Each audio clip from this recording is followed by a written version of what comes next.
Hey guys, welcome back to Excel Media. I'm Jack. And this is Phil, and in this video we're going to talk about how to become a graphic designer at a major corporation.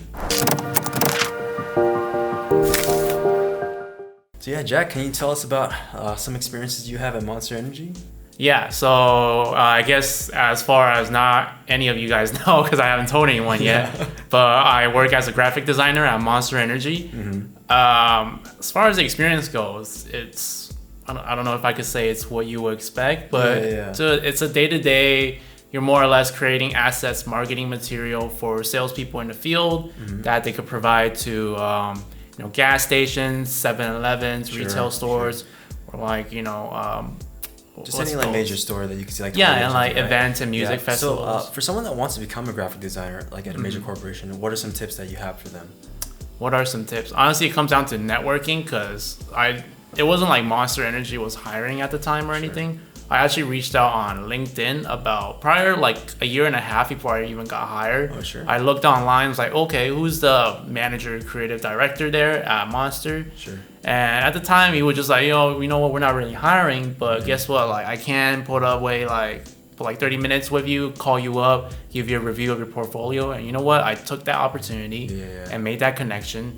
And then now, so you went out to them. Yeah, I reached out to them instead awesome. of you can wait around, but then you're gonna wait for LinkedIn to have their job application opening, and then you're gonna be among the thousands of people to submit. Then you're not really exactly right. It's playing the lottery at that point. You know what I mean? And so this is what I like to call the power of asking, man. Yeah. In this sales and just kind of you're kind of selling yourself in the interview, right? You're selling your personality, you're selling your assets to whatever company it is, right? Asking is so powerful. It's really basically how I set up my own business. You know what I mean? So don't look down on the power of asking and just putting yourself out there. It's kind of like your lead magnets. Even though I asked, but I didn't get any return until a year and a half later. There you go. But it's the same thing with your lead magnets. You might not get the first sale, exactly, but it could come back to a year, 3 years later, it's in their mind. and you do get the sale, right? Exactly. Yeah, you just want to build up. But honestly, other than that, it's because it is a design job. You kind of do have to cater your work to that company's look or what they're looking for. You don't want to go to Monster and have a Hello Kitty looking portfolio, Exactly. Yeah. So can you talk about that? What's in the portfolio? What should people do if they want to make a good portfolio for a major company? For sure. I do say, make your portfolio what the company wants to see, but at the same time, it has to be authentically you, kind of showcasing your abilities to do work. What's that company looking for? Are they solely graphic design? Do they want to see your typography skills? Or nowadays, because social media is so relevant, they want to see a lot of motion pieces, videos, movement, because that stuff translates to posts and any social media, TikTok, whatever you want, right? Yeah. And graphic design is huge. My whole business, I need so many, even this, for sure. It's little minute stuff, packaging, stickers, everything kind of needs graphic design. It's good to more or less know. Nowadays, there's good tools for people that aren't graphic savvy, Canva, right? You can do a lot on there. Yeah, but how many times have I asked you for a YouTube banner this or it's been years and I've been using your service for so long. But you've been catching on, you've been learning on all things too, which is something I would recommend anyone trying to start a business or anything in general. YouTube, it's pick up basic Illustrator, Photoshop skills. That way you're not always going to Fiverr or whatever and shelling out $50, couple $100 for a logo, a flyer or whatever, Exactly. Yeah, because at that time, graphic design is just a huge demand right now, and it's such a good industry to get into. Right. So one other thing I'm really curious about is the interview process. So you got their attention with LinkedIn. How did the interview go? So after a year and a half, I reached back out because that was when I did actually see a real job posting on LinkedIn. But then it was for a senior position, and I've just been out of school a year and a half at that time because I reached out right after I graduated. Okay. So I was already working some other jobs, so that's also one thing. Do other jobs on the side while you're trying to get into your dream job or whatever. So you're not with an empty resume at the end. Yeah, exactly. Also, was that necessary to build your portfolio? Yes, you still want to build your portfolio, but then at the same time, you don't want to have a beautiful portfolio, but they're hey, but you never worked anywhere for the past however long. How do I know you can work with people and push deadlines and things like that? But then after that, I reached out on LinkedIn again, and he says, oh, you actually want to reach out to this other creative manager who's hiring for his team, and guess what? He does have a junior position open. And then after that, I guess Monster is a little bit special in their own way. I went in for like 2-3 interviews. Sure.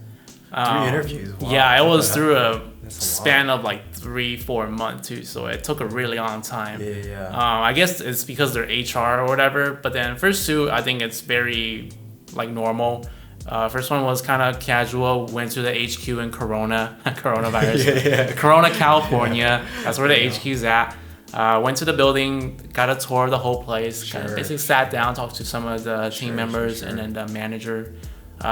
Just run them through your portfolio, what your work is, your work style. Yeah. So how did you feel in those interviews? Like, were you intimidated? Like, how do you portray yourself in those interviews? Honestly, I've been going through so many interviews already at that point because I was trying to get better and like jump around I was doing a lot of freelancing at the time too. Sure, yeah. The one thing I found out is people really, at least in creative fields, we don't go into interviews with suits and ties. You kind of just go in with flannels and t-shirts and jackets. Yeah, so I guess that's one thing that's different. Because you want to show what's your own style, how you're like as a person. And when you get there and talk to them, I think it's important to be like very social and like relaxed and like cool about everything. Like, hey, what's up, man? Like, how's your day going? Oh yeah, that's chill. Like, I see you wearing those shoes. Dude, that's really interesting. I would imagine like you would sit down corporate like in a suit and tie. No, at least not for that's the thing too. At Monster, only the second floor, which is a creative floor, that's the only floor where everyone's like kind of cash and like easy going. I see. All the other floors are very like you know, like an accounting setting, but like you're not like wearing suits or whatever either. That's pretty easy going. My client's up that floor. She's the accountant for Monster, so she's like right above you, I guess. I think we had 2 HQs, so she's definitely in the other building for accounting. Okay. Yeah, so 3 interviews in total. You were all 3 were just casual, just chilling like that. Yeah. So what kind of questions did they ask you? They were just like, so what are kind of the previous works you've done? Sure. And like, what's your experience in like typography, advertisement, things like that. But let's say this is someone's first ever interview. Okay. Fresh out of school, and they want to get a job. Well, what are some tips you have for that person?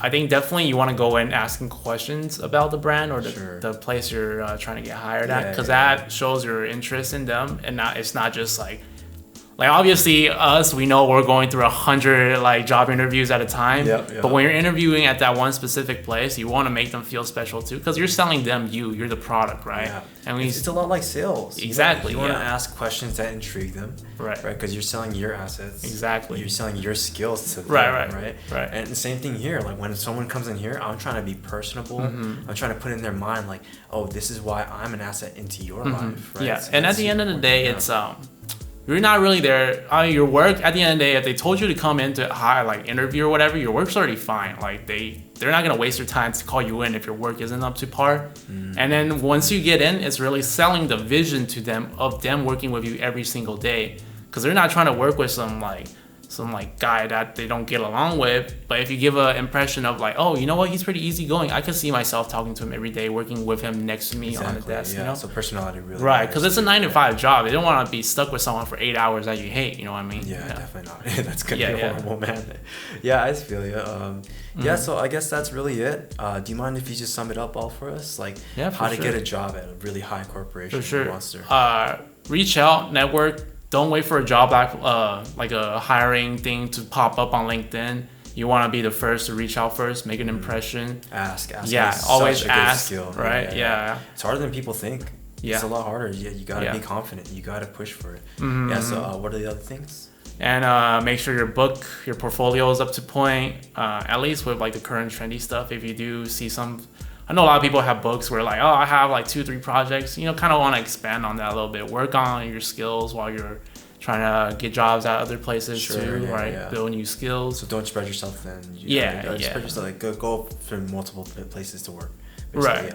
But then like also don't like spread yourself too thin. Too thin, exactly. Or else they're like, hey, we want to interview. You're like, what company are you? And you're like, oh, what? You just don't even know it. Exactly. And I guess one disclaimer, which is more so just for design jobs. If you go for the corporate, you're expecting the corporate life, 8:30 to 5:30, 9 to 5 or whatever, and you clock out, you're done. But as for design jobs, there are a lot of people going to design studios, agencies, media companies.